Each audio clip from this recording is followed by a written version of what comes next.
അതേസമയം നമുക്കറിയാം രാജ്യമെങ്ങും സുരക്ഷാ സംവിധാനങ്ങൾ ശക്തമാക്കിയിട്ടുണ്ട്. ഈ പെഹൽഗാം ഭീകരാക്രമണത്തിന്റെ പശ്ചാത്തലത്തിൽ കേരളത്തിൽ ഇവിടെ കൊച്ചിയിലും കനത്ത സുരക്ഷയാണ്. തന്ത്രപ്രധാന കേന്ദ്രങ്ങളെല്ലാം നിരീക്ഷണം ശക്തമാക്കിയിരിക്കുകയാണ്. പോലീസും കോസ്റ്റൽ പോലീസും തുടർച്ചയായ നിരീക്ഷണം നടത്തുകയുമാണ്. ജിജീഷ് കരുണാകരൻ വിവരങ്ങളുമായി ചേരുകയാണ്. ജിജീഷ്, പ്രധാനപ്പെട്ട ഇടങ്ങളിൽ, തന്ത്രപ്രധാനമായ ഇടങ്ങളിലെല്ലാം ഇത്തരത്തിൽ സുരക്ഷ ശക്തമാക്കിക്കൊണ്ടുള്ള നിരീക്ഷണങ്ങൾ നടക്കുകയാണ്. കൊച്ചിയിൽ എങ്ങനെയാണത്?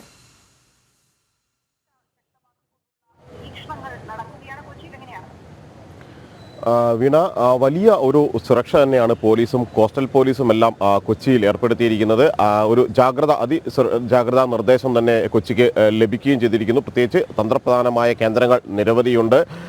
നാവിക സേനയുടെ ആസ്ഥാനം, ഒപ്പം തന്നെ കൊച്ചിൻ കപ്പൽശാല അടക്കമുള്ള തന്ത്രപ്രധാന കേന്ദ്രങ്ങൾ, കടൽ മാർഗമുള്ള ആക്രമണങ്ങൾ അല്ലെങ്കിൽ അത്തരം സാധ്യതകളെല്ലാം വിലയിരുത്തപ്പെടുന്ന ഒരു സ്ഥിതി. എങ്ങനെയാണോ മറ്റ് മുംബൈയിലടക്കമുള്ള ഭീകരാക്രമണങ്ങൾ നടന്നിരുന്നത്, അതിന് സമാനമായ ഭൂപ്രകൃതിയും സാഹചര്യങ്ങളുമുള്ള ഒരു പ്രദേശം എന്നീ നിലയിൽ വിലയിരുത്തിക്കൊണ്ട് തന്നെയാണ് കൊച്ചിയിൽ കൂടുതൽ സുരക്ഷ ശക്തമാക്കിയിരിക്കുന്നത്. ഒരു ഭാഗത്ത് കരയിൽ പോലീസിൻ്റെ വലിയ പെട്രോളിംഗ് നടക്കുന്നു. സംശയകരമായ സാഹചര്യത്തിൽ കാണുന്ന ആളുകളെ എല്ലാം തന്നെ വിശദമായി ചോദ്യം ചെയ്യാനുള്ള ഒരു നിർദ്ദേശം പോലീസിന് ലഭിച്ചിരിക്കുന്നു. അതേ സമയത്ത് തന്നെയാണ് തീര മേഖലയിൽ ഇത്തരത്തിൽ നേവിയുടെയും ഒപ്പം തന്നെ കോസ്റ്റ് ഗാർഡിൻ്റെയും കോസ്റ്റൽ പോലീസിൻ്റെയും എല്ലാം തന്നെ സുരക്ഷയും നിരീക്ഷണവും ശക്തമായി തന്നെ മുന്നോട്ട് പോകുന്നത്.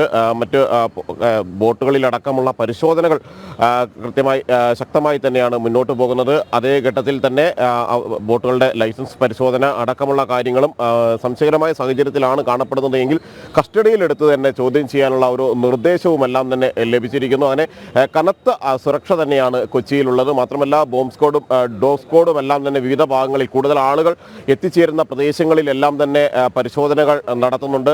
പ്രത്യേകിച്ച് ഫോർട്ട് കൊച്ചി, മട്ടാഞ്ചേരി മേഖലകളിൽ കൂടുതൽ പോലീസിനെ വിന്യസിച്ചിട്ടുണ്ട്. അവിടെ വിദേശികളടക്കമുള്ള ടൂറിസ്റ്റുകൾ എത്തിച്ചേരുന്ന സ്ഥലമാണ്. നേരത്തെയും സുരക്ഷാ ഭീഷണികൾ ഉണ്ടായിരുന്ന സാഹചര്യങ്ങളിലെല്ലാം തന്നെ ഫോർട്ട് കൊച്ചിയിലും മട്ടാഞ്ചേരിയിലും സുരക്ഷ ശക്തമാക്കിയിരുന്നു. അതേ സാഹചര്യം തന്നെയാണ് നിലനിൽക്കുന്നത് എന്ന് വിലയിരുത്തി തന്നെയാണ് അവിടെ കൂടുതൽ പോലീസ് സേനയെ വിന്യസിച്ചിരിക്കുന്നത്. തീരദേശ മേഖലയിലും തീരദേശ പോലീസിൻ്റെ ഒരു സാന്നിധ്യം ശക്തമായി തന്നെയുണ്ട്. മാത്രമല്ല, കഴിഞ്ഞ ദിവസം കേരള ഹൈക്കോടതിക്ക് ഒരു ബോംബ് ഭീഷണി, ഇമെയിലിൽ വന്ന ബോംബ് ഭീഷണി ഉണ്ടായിരുന്നു. തുടർന്നുള്ള പരിശോധനയിൽ അത് കാതലായ കാര്യങ്ങളില്ല, അല്ലെങ്കിൽ ഇതുമായി ബന്ധപ്പെട്ട് കൂടുതൽ അന്വേഷണത്തിലേക്ക് കടക്കേണ്ടതില്ല എന്നൊരു വിലയിരുത്തലിലാണ് അന്വേഷണ സംഘം എത്തിയത്. എങ്കിൽ കൂടി തുടർച്ചയായി കൊച്ചി കപ്പൽശാലയിലേക്ക് വന്നിട്ടുള്ള ഫോൺ കോളുകൾ, ഭീഷണികൾ അടക്കമുള്ള പശ്ചാത്തലം കൂടി പരിശോധിച്ചുകൊണ്ട് അതിശക്തമായ സുരക്ഷ തന്നെയാണ് കൊച്ചി നഗരത്തിലും സമീപ പ്രദേശങ്ങളിലുമെല്ലാം തന്നെ ഏർപ്പെടുത്തിയിരിക്കുന്നത്.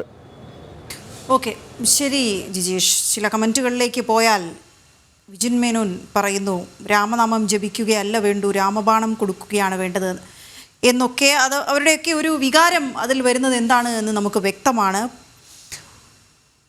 ഈ വിയോഗത്തിൽ ഉള്ള വിഷമവും എല്ലാവരും തിരിച്ചടി വേണം, പകരം ചോദിക്കണം എന്നൊക്കെയുള്ള, തീർച്ചയായും എല്ലാ ഭാരതീയൻ്റെ വികാരം അതുതന്നെയാണ്. യുദ്ധം നമുക്കറിയാം, രക്തച്ചൊരിച്ചിലുണ്ടാക്കുന്ന യുദ്ധങ്ങളൊക്കെ എന്താണ് ബാക്കി വയ്ക്കുന്നത് എന്ന ചോദ്യം ഉണ്ട്. എങ്കിൽ പോലും ദേശീയതയ്ക്കെതിരായ ഒരു ചോദ്യം വന്നാൽ തീർച്ചയായും അത് യുദ്ധം എന്ന പ്രവൃത്തിയെ ന്യായീകരിക്കുന്നു. എല്ലാ കാലവും ന്യായീകരിച്ചിട്ടുണ്ട്. ഭാരതം എപ്പോഴൊക്കെ യുദ്ധത്തിൽ ഏർപ്പെട്ടിട്ടുണ്ടോ വിജയിച്ചുകൊണ്ട് തന്നെ തിരിച്ചു വന്നിട്ടുമുണ്ട്. നമ്മുടെ നിഷ്കളങ്കരായ 26 പൗരന്മാരുടെ ജീവനെടുത്ത വിനോദസഞ്ചാരത്തിൽ ഏർപ്പെട്ടിരുന്നവരാണ് എന്നുകൂടി ഓർക്കുക. അവരെ നമ്മുടെ ഏറ്റവും സമാധാനപൂർണ്ണമായൊരു സ്ഥലത്തേക്ക് കടന്നു വന്നവരുടെ ജീവൻ എടുത്തിട്ടുണ്ട് എങ്കിൽ അതിന് പകരം ചോദിക്കുക തന്നെ വേണമെന്ന ഭാരതീയൻ്റെ വികാരം തീർച്ചയായും നമ്മുടെ ഭരണകൂടം കണക്കിലെടുക്കും എന്ന് തന്നെയാണ് കണക്കാക്കപ്പെടുന്നത്. ഏതായാലും നയതന്ത്ര തലത്തിലുള്ള നടപടികൾ ആദ്യ ദിവസം തന്നെ തുടങ്ങിയതായി നമുക്കറിയാം. അത് വലിയ രീതിയിൽ പാകിസ്ഥാനെ ഞെട്ടിച്ചിട്ടുമുണ്ട്. അത് വേണം എന്ന നിലപാട് തന്നെയാണ് ഒരുപക്ഷെ ലോകരാഷ്ട്രങ്ങളുമൊക്കെ പങ്കുവച്ചിരിക്കുന്നത് എന്നുള്ളതാണ്. ലോകരാഷ്ട്രങ്ങളുടെ ആകെ പിന്തുണ ഭാരതത്തിനുണ്ട് ഈ വിഷയത്തിൽ എന്നതും നമുക്കറിയാം. ഏതായാലും ഓരോ മണിക്കൂറിലും ഈ വാർത്തയുടെ വിശദാംശങ്ങളിലേക്ക് നമ്മൾ വീണ്ടും പോകുന്നു.